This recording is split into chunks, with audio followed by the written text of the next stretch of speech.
আনন্দ সকালে ফিরে এলাম বিরতির পর। এবার খাস কলকাতায় গ্রেফতার বাংলাদেশি নাগরিক। শিয়ালদা স্টেশন থেকে গ্রেফতার করা হলো বাংলাদেশি মহিলাকে। কোনো বৈধ পরিচয়পত্র পাসপোর্ট দেখাতে পারেননি তিনি। কিভাবে কাদের সাহায্যে অনুপ্রবেশ তা খতিয়ে দেখছে পুলিশ। খাস কলকাতায় এবার গ্রেফতার করা হলো বাংলাদেশি নাগরিককে। ব্রতদীপ ভট্টাচার্য রয়েছেন আমাদের সঙ্গে টেলিফোন লাইনে। ব্রতদীপ, বিস্তারিত জানতে চাইবো। দেখো, গতকাল রাতে শিয়ালদা স্টেশনের সামনে থেকে বাংলাদেশের বাসিন্দা ওই মহিলাকে এন্টালি থানার পুলিশ গ্রেপ্তার করে। যেটা জানা যায় পুলিশ সূত্রে যে ওই মহিলাকে সন্দেহজনকভাবে স্টেশন চত্বরে ঘোরাফেরা করতে দেখা যাচ্ছিল এবং সেই থেকে সন্দেহ হয় আউটপোস্টে থাকা যারা পুলিশ কর্মী তাকে জিজ্ঞাসাবাদ করা হয় এবং জিজ্ঞাসাবাদে তিনি কোনো সদুত্তর দিতে পারেননি, কোনো বৈধ পরিচয়পত্র দেখাতে পারেননি এবং তারপর জিজ্ঞাসাবাদে তিনি স্বীকার করেন যে তিনি আদতে কিন্তু বাংলাদেশের বাসিন্দা এবং তার কাছে কোনো পাসপোর্টও ছিল না। এরপরই তাকে আটক করা হয়, এন্টালি থানার পুলিশ আটক করে এবং নিয়ে পরবর্তী জিজ্ঞাসাবাদ করা হয় এবং জানা যায় যে তিনি গত দিন তিনেক আগে তিনি শিয়ালদা স্টেশনে এসে পৌঁছেছেন। তারপর থেকে ওই চত্বরেই রয়েছেন। কি কারণে তিনি এসেছিলেন সে বিষয়টা এখনো কোনো স্পষ্ট নয়। ওই মহিলার বক্তব্যে অনেক অসঙ্গতি রয়েছে বলে জানা যাচ্ছে পুলিশ সূত্রে। তার পাশাপাশি এটাও প্রশ্ন যে কোথা থেকে তিনি এসেছিলেন, অর্থাৎ কোন সীমান্ত দিয়ে তিনি পারাপার করে ভারতে ঢুকেছেন এবং কেনই বা আসলেন, কোন চক্রের সাহায্যে তিনি এই অনুপ্রবেশ করলেন, এইটাও প্রশ্ন রয়েছে। যদিও এই সমস্ত প্রশ্নের উত্তর এখনো পুলিশ পায়নি। তাকে গতকাল রাতেই লালবাজারে নিয়ে যাওয়া হয়েছে এবং সেখানে জিজ্ঞাসাবাদ চলছে এবং আজকে তাকে আদালতে পেশ করা হবে। তুমি জানো ইতিমধ্যেই একাধিক বাংলাদেশি জঙ্গি তারা গ্রেপ্তার হয়েছে এবং বিভিন্ন তাদের যে চক্রান্ত সেই সমস্তগুলো সামনে উঠে আসছে। এখন এই মহিলা কোন চক্রের সাহায্যে এখানে এসছে, তার আদতে কি উদ্দেশ্য ছিল ভারতে আসার, এই সমস্ত বিষয়গুলি কিন্তু পুলিশকে ভাবাচ্ছে। সে কারণে তাকে আজকে আদালতে পেশ করা হবে এবং পরবর্তী জিজ্ঞাসাবাদে সেই সমস্ত প্রশ্নের উত্তর জানার চেষ্টা করবে পুলিশ। ধন্যবাদ ব্রতদীপ তোমাকে। আমি আলোচনায় আসবো, সমিতদার কাছে যাব। সমিতদা, এবার আরো এক বাংলাদেশি নাগরিক, তাকে গ্রেফতার করা হলো এবং তার কাছ থেকে কোনো বৈধ পরিচয়পত্র পাওয়া যায়নি, পাসপোর্টও পাওয়া যায়নি এবং ইদানিংকালে বারবার এই বিষয় নিয়ে আলোচনা হচ্ছে। অবশ্যই রাজ্য বিএসএফ এর কথা বলছে, কিন্তু এটাও তো প্রশ্ন যে তারা সীমান্ত পেরিয়ে একদিকে চলে আসছে এবং একের পর এক জাল নথিপত্রের সাহায্যে কিভাবে পরিচয়পত্র তৈরি হয়ে যাচ্ছে এবং তার রমরমা কারবার সামনে আসছে এবং এই অনুপ্রবেশকারীদের সংখ্যা সেখানে কোনোভাবেই লাগাম পরানো যাচ্ছে না। এখানে তোমার এই বক্তব্যটাকে আমি যদি দুটো ভাগে ভাগ করে নিই তাহলে সুবিধা হবে। একটা হচ্ছে এই যে মহিলার যেটা বলা হলো যে বাংলাদেশ থেকে এসছে এবং তার কাছে কোনো রকম বৈধ কাগজপত্র নেই, সে এখানে এসে শিয়ালদায় ঘোরাঘুরি করছে এবং সেইটা দেখে পুলিশের সন্দেহ হয়। আই কমপ্লিমেন্ট দ্য পুলিশ যে তাদের চোখে পড়েছে এবং তারা একজন যে অবৈধ প্রবেশ কিংবা অনুপ্রবেশ করে যে ঢুকেছে তাকে ধরতে পেরেছে। আমার মনে হয় যে এ খালি একা নয়, কারণ এর সঙ্গে বোধহয় আরো গ্রুপ ছিল যারা এখান থেকে তার সঙ্গে ছিন্ন হয়ে যায়। কারণটা হচ্ছে যে এই সুযোগে অনেক সময় কি হচ্ছে যে ট্রাফিকিং হচ্ছে, সেই ট্রাফিকিং এর মধ্যে এটা জড়িয়ে আছে কিনা। আর দ্বিতীয়ত হচ্ছে যে এই যে মহিলাটি এসছে, আমার মনে হয় তাকে ভালো করে জিজ্ঞাসাবাদ করে যে কোন পয়েন্ট থেকে তিনি বাংলাদেশ থেকে ভারতবর্ষে ঢুকেছেন সেই জায়গাগুলো যদি আমরা দেখি এবং সেই জায়গায় যে বিএসএফ রয়েছে তাদেরও একটা দায়বদ্ধতা রয়েছে, সেই দায় তারা এড়াতে পারে না সীমান্তরক্ষী হিসাবে। সেই জায়গাটায় আমার মনে হয় যে খালি ওই একটা ঘুরে বেড়াচ্ছে একটা লোক, এটা একজন মহিলা, এটা ঠিক আছে, কিন্তু তার সঙ্গে আনুষঙ্গিক কি আছে আমার মনে হয় সেগুলোকে আরো বেশি দেখতে হবে, সমস্ত দিক খতিয়ে দেখতে হবে। অবশ্যই সেটা এই মুহূর্তে মূল প্রশ্ন। তবে একদিকে অনুপ্রবেশকারী সংখ্যা যেখানে ক্রমশ আমরা দেখতে পাচ্ছি গ্রেফতারির ঘটনা ঘটছে এবং সেই ঘটনা সামনে আসছে, তারই মধ্যে ইতিমধ্যেই আপনারা জানেন যে পাসপোর্ট জালিয়াতি চক্র সামনে এসেছে। এর আগেও কিংপিনদের গ্রেফতার করা হয়েছে, আর এবার আরো এক গ্রেফতার হলেন কলকাতা পুলিশের সদ্য অবসরপ্রাপ্ত সাব ইন্সপেক্টর ধৃত আব্দুল হাই। তিনি সিকিউরিটি কন্ট্রোল অর্গানাইজেশনের পাসপোর্ট সেকশনে কর্তব্যরত ছিলেন। পুলিশ সূত্রে দাবি করা হচ্ছে জোর বিজোড় তারিখে সুযোগ নিয়ে বেছে বেছে ভেরিফিকেশনের নামে জালিয়াতি হতো। সমরেশ বিশ্বাস থেকে মনোজ গুপ্ত, ধীরেন ঘোষ, অবৈধভাবে পাসপোর্ট তৈরির চক্র যে কিভাবে ছড়িয়ে পড়েছে তা একের পর এক গ্রেফতারি থেকে স্পষ্ট। আর এরই মধ্যে উঠে এলো আরও এক চাঞ্চল্যকর তথ্য। সর্ষের মধ্যেই ছিল ভূত। পাসপোর্ট জালিয়াতি কাণ্ডে গ্রেফতার হলেন কলকাতা পুলিশের অবসরপ্রাপ্ত এক সাব ইন্সপেক্টর। ধৃত আব্দুল হাই সিকিউরিটি কন্ট্রোল অর্গানাইজেশনের পাসপোর্ট সেকশনে কর্তব্যরত ছিলেন। এই নিয়ে পাসপোর্ট কাণ্ডে গ্রেফতার করা হলো মোট 9 জনকে। সিকিউরিটি কন্ট্রোল অর্গানাইজেশনের পাসপোর্ট সেকশনে এনকোয়ারি অফিসার বা ভেরিফাইং অফিসার ছিলেন তিনি।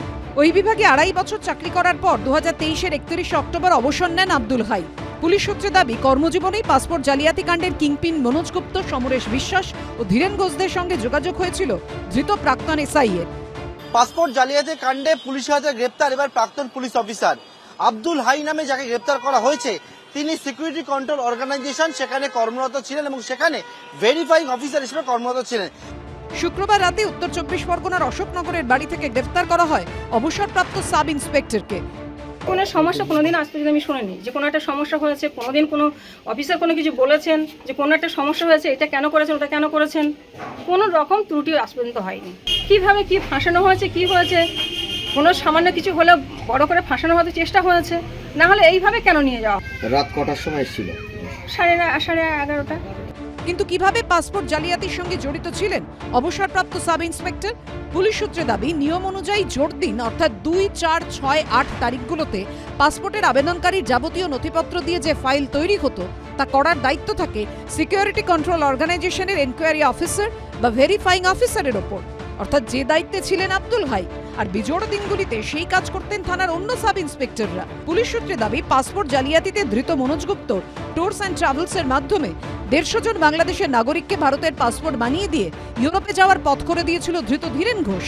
পুলিশ সূত্রে দাবি করা হচ্ছে, জাল নথির ভিত্তিতে তৈরি হওয়া ওই 150টি পাসপোর্টের মধ্যে 51টির ক্ষেত্রে পুলিশ ভেরিফিকেশন রিপোর্ট বা পিভিআর তৈরি করেছিলেন ধৃত প্রাক্তন পুলিশ অফিসার। পাসপোর্ট প্রতি 25,000 টাকা করে তিনি নিতেন বলে পুলিশ সূত্রে দাবি।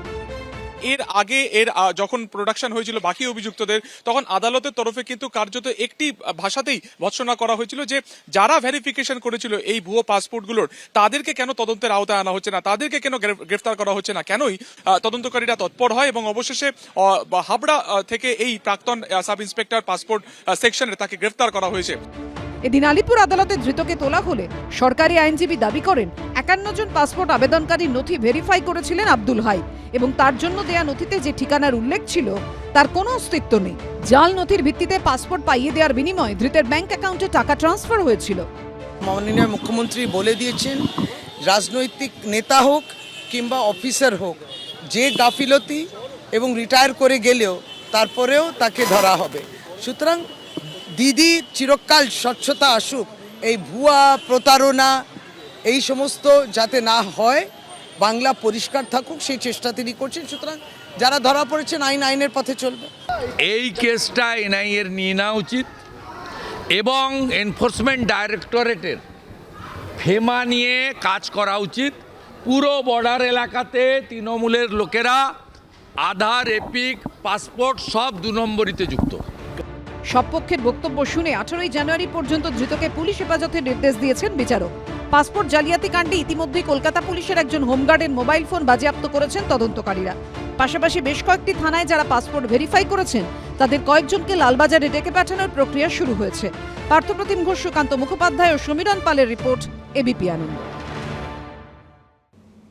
শনিবার পাসপোর্ট জালিয়াতি মামলায় ঠিক এই আশঙ্কার জায়গাটাই কিন্তু আদালত প্রকাশ করেছিল। শুধু তাই নয়, পুলিশের ভূমিকা নিয়ে তীব্র ভৎসনা করেছিল আদালত এবং দেখা যাচ্ছে একেবারে সেই সর্ষের মধ্যেই ভূত। খোদ কলকাতা পুলিশের সদ্য প্রাক্তন সাব ইন্সপেক্টর তিনি গ্রেফতার হচ্ছেন। না, আমি দুটো কথা বলি। দেখো, আগে এটা বলার আগে আমি আরেকবার বলে দিচ্ছি, যে মহিলা অনুপ্রবেশকারীকে ধরা হয়েছে জানা গেল শিয়ালদা স্টেশনে ঘোরাফেরা করছিল।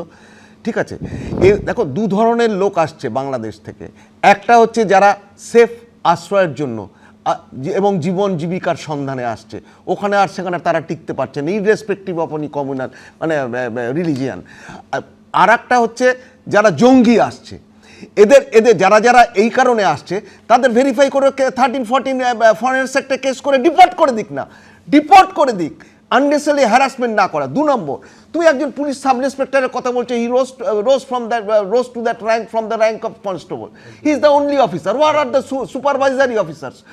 Where is the senior officers?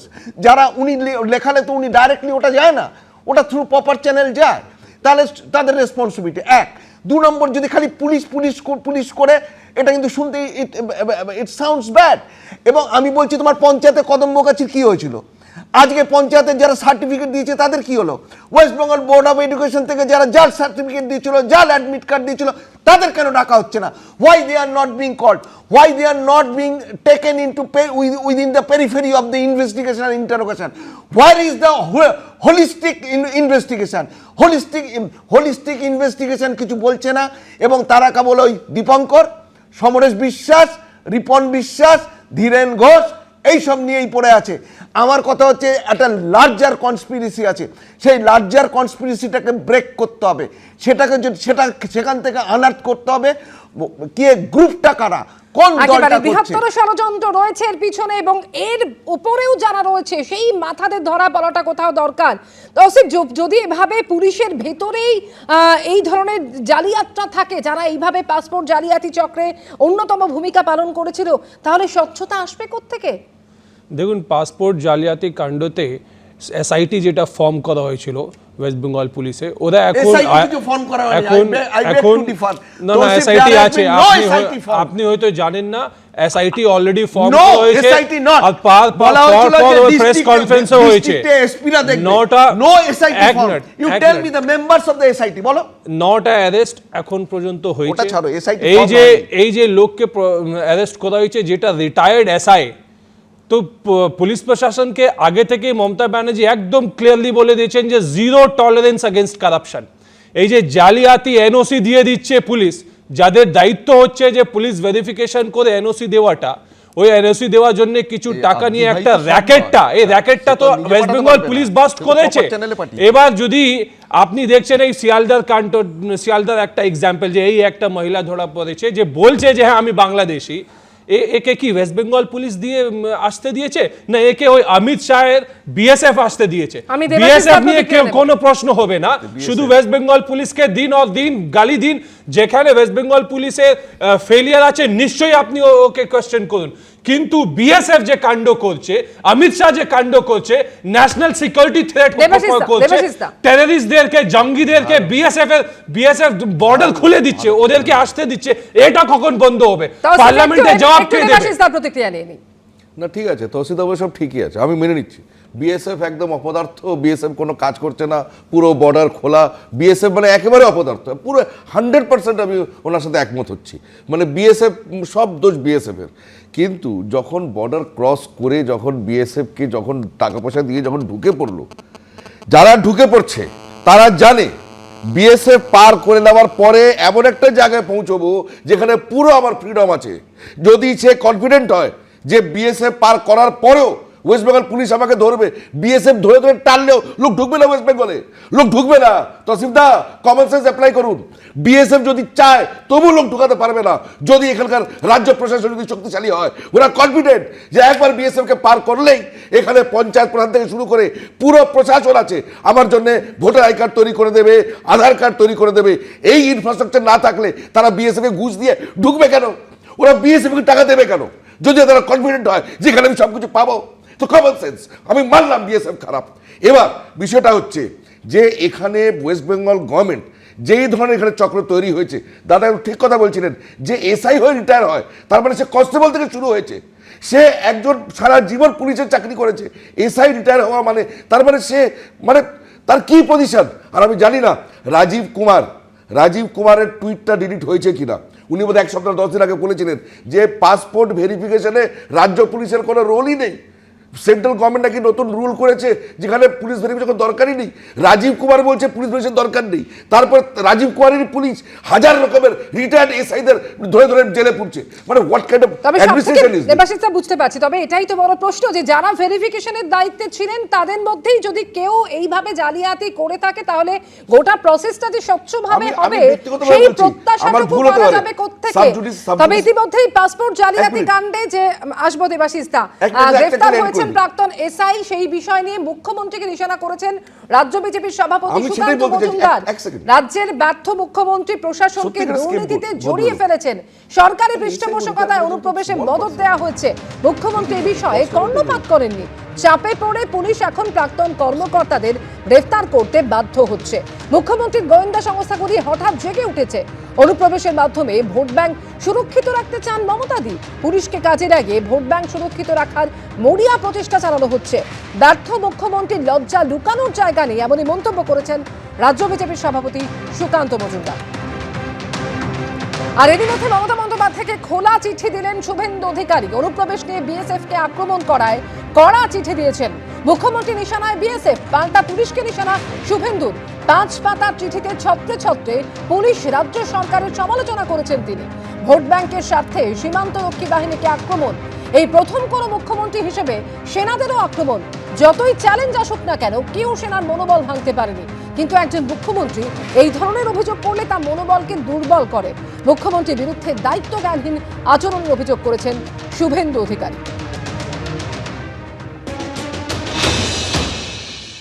বেছে বেছে যারা ধর্মীয় উৎপীড়নের কারণে হিন্দুরা চলে আসছে তাদেরকে গাংনাপুর, হাঁসখালি, রানাঘাট থানা গ্রেপ্তার করে রানাঘাট জেলে রাখছে।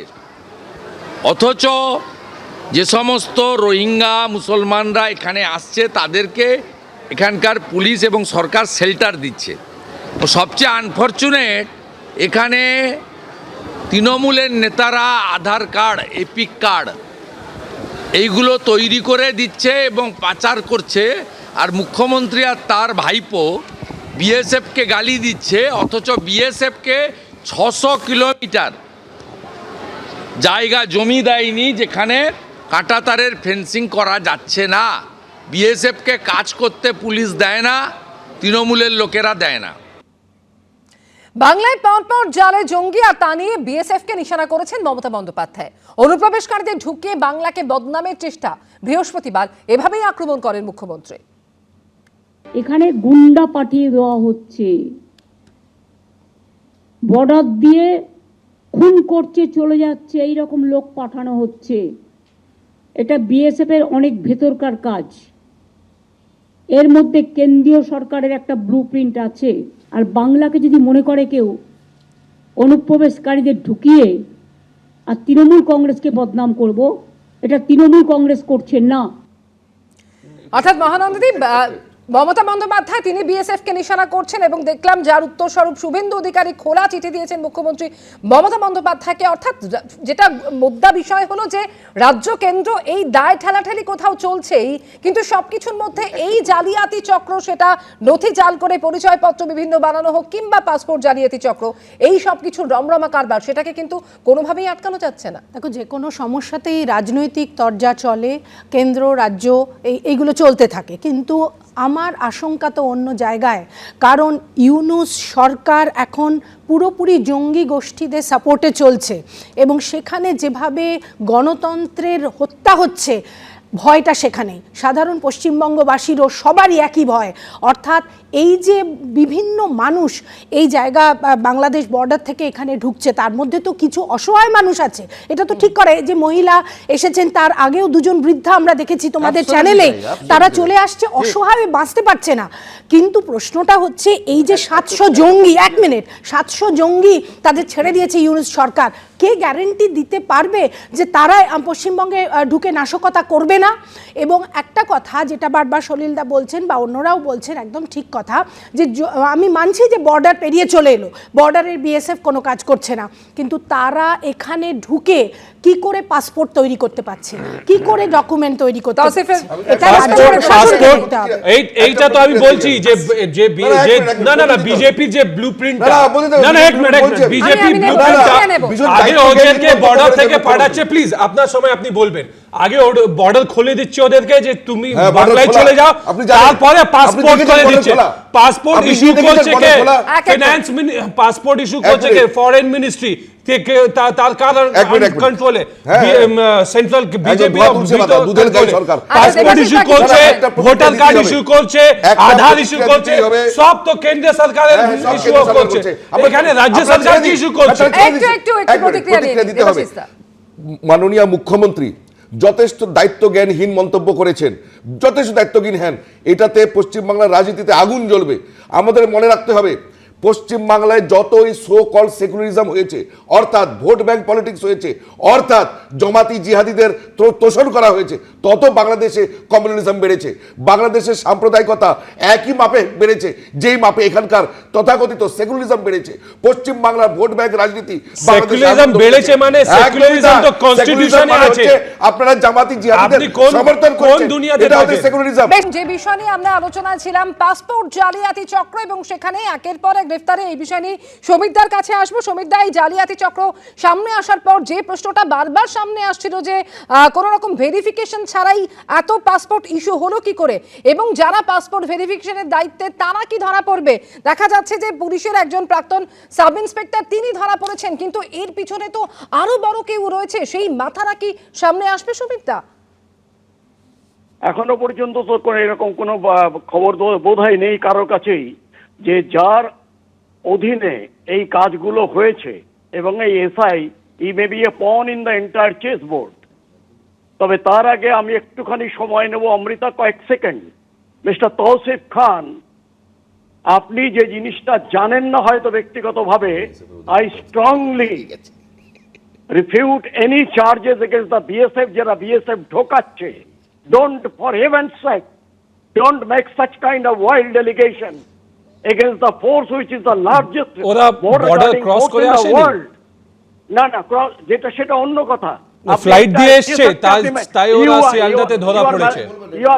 You are maligning the entire force. না, ওরা কি তাহলে আপনি জানেন যে বর্ডার গেটটা বন্ধ আছে, বর্ডার গেটটা বন্ধ আছে, ওরা কি করে ভিতরে আসছে এটা আপনি জানেন? তাহলে বলে দিন। আপনি যেটা জানেন না কথা বলবেন না। মুখ্যমন্ত্রী নিজেই প্রেস কনফারেন্সে বলছে, মুখ্যমন্ত্রী, রাজ্যের মুখ্যমন্ত্রী বলছে যে বিএসএফ এর এখানে নেগলিজেন্স, ক্রস বর্ডার ক্রস করে লোকরা চলে আসছে। বিজেপি নেতা বলছে যে রানাঘাটে ধরা পড়েছে, শিয়ালদাতে ওকে ধরা পড়েছে, কি করে আসছে? বিএসএফ যদি অ্যালাউ না করে ওরা বর্ডার কি করে ক্রস করবে? বিএসএফ এর পোস্টে ফ্ল্যাশ লাইট থাকে, হেডলাইট থাকে। আমার নিজস্ব দেখা, ইলেকট্রিক ডিপার্টমেন্টকে দিয়ে যখন চলাচালানি হয় ইলেকট্রিকের লাইন কেটে দেয় ওরা, বিএসএফ এর ফ্ল্যাশ লাইট অফ করে দেয়, তখন বিএসএফ অন্ধকারে কাকে ধরবে? লাইট কে অফ করেছে? লাইট কে কাটে? বিএসএফ এর লাইট কে কাটে? এবং কাজ করতে পারছে না। বিএসএফ এর যতগুলো পোস্ট আছে, বিএসএফ এর পোস্ট হয়ে গেছে, বিএসএফ এর নিজের হোম মিনিস্ট্রি কাজ করতে পারছে না। দুজনকে বলুন, অমিত শাহ পার্লামেন্টে একটু থামাই, অমিত শাহ পার্লামেন্টে অ্যাটেন্ডেন্স কি আছে? অভিষেক ব্যানার্জি সাংসদ, অভিষেক ব্যানার্জি সাংসদ,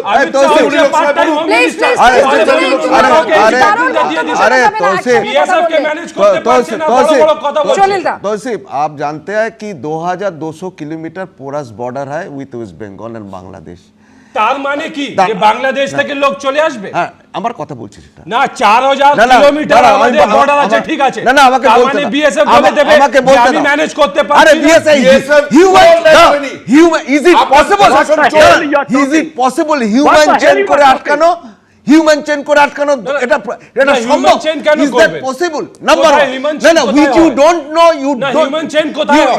which you বর্ডার don't কি know, করে গার্ড করে? হিউম্যান চেইন করে গার্ড করে, কি কথা বলছেন আপনি? the fact which you don't know, don't refer to না, আমি জানি, আমি জানি বিএসএফ এর দায়িত্ব বর্ডার গার্ড করা, বিএসএফ এর দায়িত্ব। জালিয়াতি যদি কেসে বর্ডার থেকে লোক ঘুষ ভিতরে চলে আসে, তাহলে বিএসএফ এর কোশ্চেন হবে। আরে জালিয়াতি কেসে তুমি জানো না? হ্যাঁ, নদী কে গার্ড করবে? জালিয়াতি নদী কে গার্ড করবে? বিএসএফ গার্ড করবে না, তুমি যেটা জানো না সেটা বলো। বিএসএফ বলে দেবে তুমি বর্ডার গার্ড করবে। তুমি জালিয়াতি কেসে সিট গঠন হয়েছে, তোমাকে কে বলেছে? এটা ডিজি এন্ড আইজিপি সাহেব উনি ওপেন মিডিয়াতে বলেছেন যে এখন থেকে জেলাতে এসপিরা they will look after in the case of district and in the case of commissionerate সেখানে ডেপুটি কমিশনাররা দেখবে। There has been no constitution of any seat. এখনো পর্যন্ত কোনো সিট গঠন করা হয়নি, যদিও এই পাসপোর্ট জালিয়াতি is at rampant, particularly in the North 24 Pargana district, Nadia district, Murshidabad and the bordering districts যেখান থেকে হয়েছে। সুতরাং যেটা তুমি জানো না সেটা, as far age BSF is concern, BSF এই পোরাস এরিয়াগুলো কি করে হিউম্যান চেন করে বিএসএফ এর পক্ষে সম্ভব? কেন রাজ্য সরকার সেটা সদিচ্ছা প্রকাশ করবে না? কেন জমি দেবে না? কেন ফেন্সিং হবে না? রাজ্যের উভয় একে অপরের দিকে দায় ঠেলাঠেলি চলছে, কিন্তু তারই মধ্যে এই জালিয়াতি চক্রের রমরমা সেটাও কিন্তু সমানভাবে চলছে। একের পর এক সামনে আসছে গ্রেফতারি। তবে এর পিছনে আরো কারা রয়েছে, সেই আসল অপরাধীরা তারা ধরা পড়বে তো, এই প্রশ্ন অবশ্যই থাকছে। যারা আলোচনায় ছিলেন তাদের প্রত্যেককে ধন্যবাদ জানাবো।